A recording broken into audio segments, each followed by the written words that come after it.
Alrighty, so this is Diesel Weed People News. Okay, one more time at it. So my last video, I guess I should have been a little bit more clear. It was just thinking outside the box. When you don't keep the judge in place, what is what? How far would they go? Okay, we never look straight forward. We always look around us, be able to protect ourselves by any means necessary. We got to think outside the box. Okay, now I did this video a while back, but I wanted to do a recopy because the simple fact that this man put the judge in his place and called him out, right? But how many of you have actually done that, or are you just always complying, right? The previous videos, basically, we comply so much. What is to stop them from doing anything like that? Okay, so I guess I should have been more clear, and that'd be my apologies to y'all. However, like I said, these videos are for my educational, and if you guys want to look at it, that's fine and dandy. But it's for me to put it in my library and all that kind of stuff. But I do, in fact, appreciate every single one of y'all, my new subscribers and all that. But when we come in here, my videos more consistent of thinking outside the box. All right, how do we get here? What do we need to do? And if we don't do it, what is the scope of the situation? All right, saying it does when he's gave enough evidence that this case should have been automatically dismissed. Pacalera, right? And before we go any further, as my understanding, he's still fighting this case, and he is one of the type of guys that would take it to the Supreme Court. Did that attorney, is he operating in hearsay? Just saying. Does that attorney need to be up on a witness stand? Pursuant to Criminal Rule 24, governed by the court, each side will have 4 peremptory challenges that they can exercise.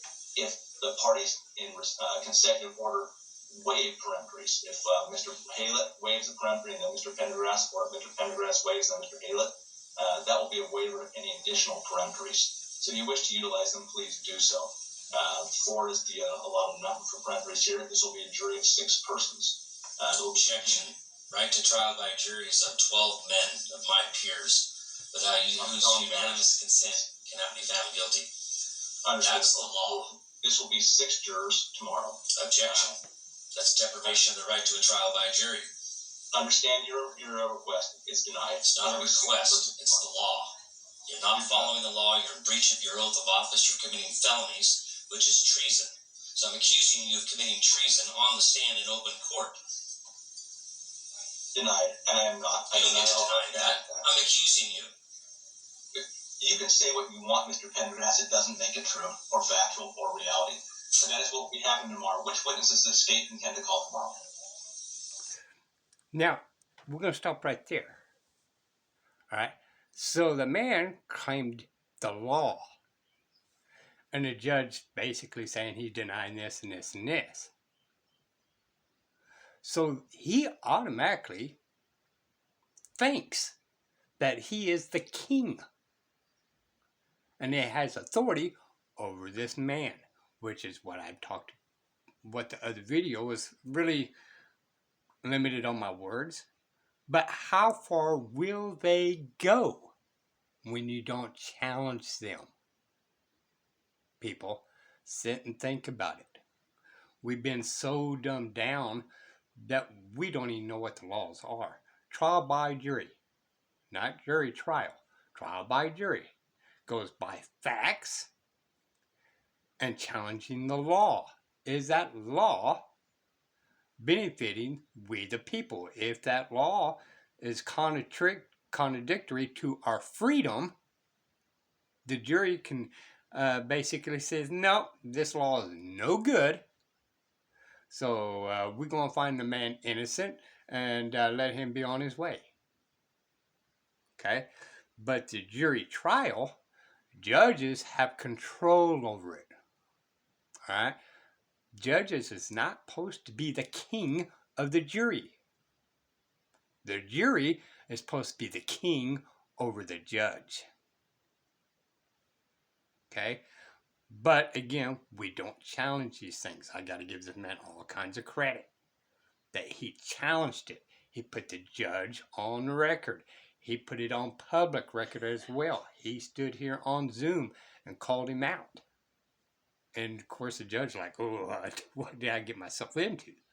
But at least he was standing firm. But the trickery that he used against him, you don't get to do that. I'm calling you out. You committed treason. It don't mean, well, you could say whatever his name is, Kurt. Don't mean it's true. Well, it's in writing. Kirk said it. His in writing law made it true. The judge is the one that ignored in writing of the Constitution. So therefore, Kirk was correct and the judge was wrong. But ordinary people would call this a sovereign citizen thing when it's not. He never claimed he's a sovereign citizen. He is not a sovereign citizen. He knows the difference. He just stands on the hilltop of the Constitution. All right? He's telling that judge, quit trespassing upon my inalienable rights. There's a Constitution here that you must go by, and you're not doing it, Judge. All right, don't get me started. Get riled up. All right, anyway, people, never look straight forward. Always look around you and be able to protect yourself by any means necessary. And sometimes we have to step out of our comfort zone and call them out. Or eventually, like the previous videos, they're going to go ahead and sentence you after you're dead.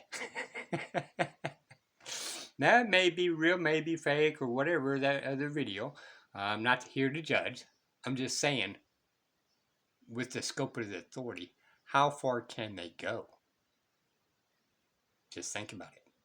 This will be the People News. Bye, y'all.